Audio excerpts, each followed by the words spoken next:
það mætti ætla að 1000 manna kór sé saman kominn í tankinum á Djúpavogi þegar Berglind Einarsdóttir hefur braustina. Í víðum geimi tanksins bergmála tónarnir fram og aftur og snerta við fleiri skilningarvitum en heyrninni einni saman. Upplifunin er einstök.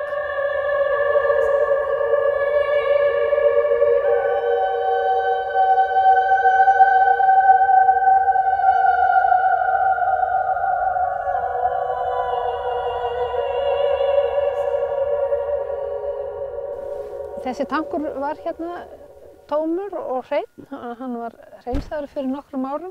Það var stúlka hér sem vann sem atvinnu- og menningarmálafulltrúi sem heitir Erla Dóra Fögler.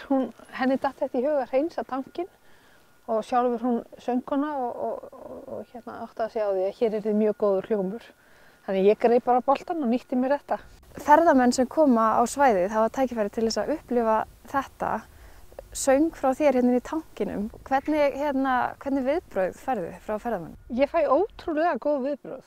Fólk er bara á miklu svona sterkar viðbrögð heldur en ég hefði trúað sjálf í upphafi. Fólk jafnvel grætur stundum. Því það er svona einhver dýnamík þarna inni. Já, það er kannski einhver svona, þetta er svolítið öðruvísi tónlistarupplifun. Þetta hreyfir einhvern veginn líka við bara líkamann. Já. Hristist eitthvað. Já, gerir það. Og mér líka. Það er alveg einstakt að syngja hérna inni. Og mér líður aldrei eins og ég sé ein, þó ég sé ein. Það er eins og sé fullt af einhverju lífi þarna inni.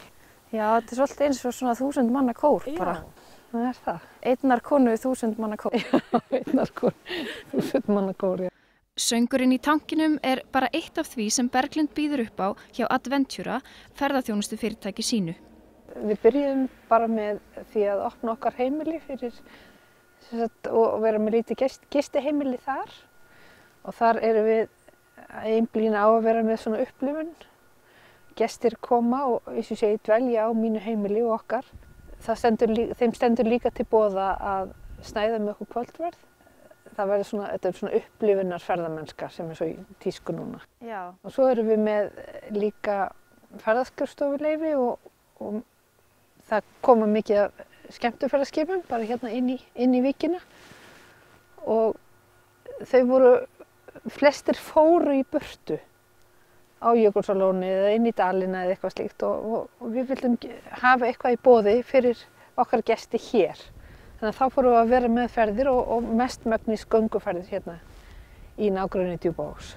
Og ein ferðin er svolítið menningarferð og þá er farið hérna á söfnin og svo lýkur henni með söng í tankinum.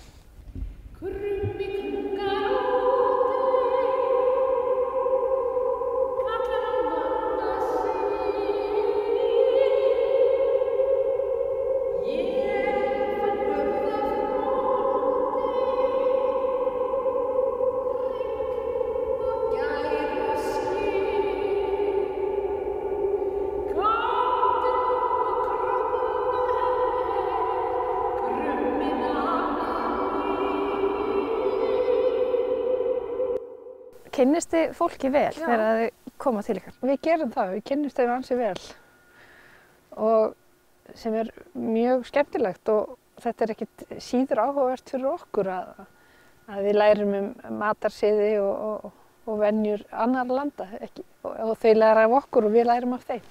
Fer fólk í burtu og heldur sambandi við ykkur? Já, við fáum ansi mikil viðbrögð. Við fáum pósta og póstkort og ég safna flautum og ég er búin að fá nokkrar flautur sendar. Ég safna flautum alls staðar aðrar á heiminum.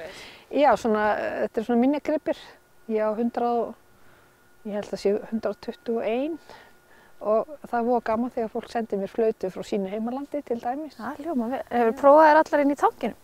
Nei, ég hef ekki gert það. Það er góð hugmynd. Áhugavert listaverk. Já, einmitt. Gerð það næst. Fjölþjóðlegur flautukonsert í tankinum. Akkurat, einmitt. Það verður svona innsetning. Já, akkurat, svona gjörningur. Já, einmitt. En hvaðan kemurðu upphaflega? Ég kem frá Reykjavík, fædd þar á uppalinn. Og hvernig kemur til að þú endar hér? Já, það er góð spurning. Þegar ég var 20 og nýbúin að ljúka stúdentsprófi þá ákveðum við hjónin að fara, við vorum reyndar ekki hjón þá, en ákveðum að fara hingað austur og enduðum á Breiðdal og kenndum þar í 1 vetur. Það vantaði alls staðar kennara og ég var náttúrulega ekki með neina menntun og ekki neitt en þetta var svona skásta sem að landsbyggðin fékk þá. Og við fengum þessa landsbyggðarbakteríu á þessum tíma og fórum aftur til Reykjavíkur og menntuðum okkur og svo var okkur boðið vinna hér og við þáðum hana.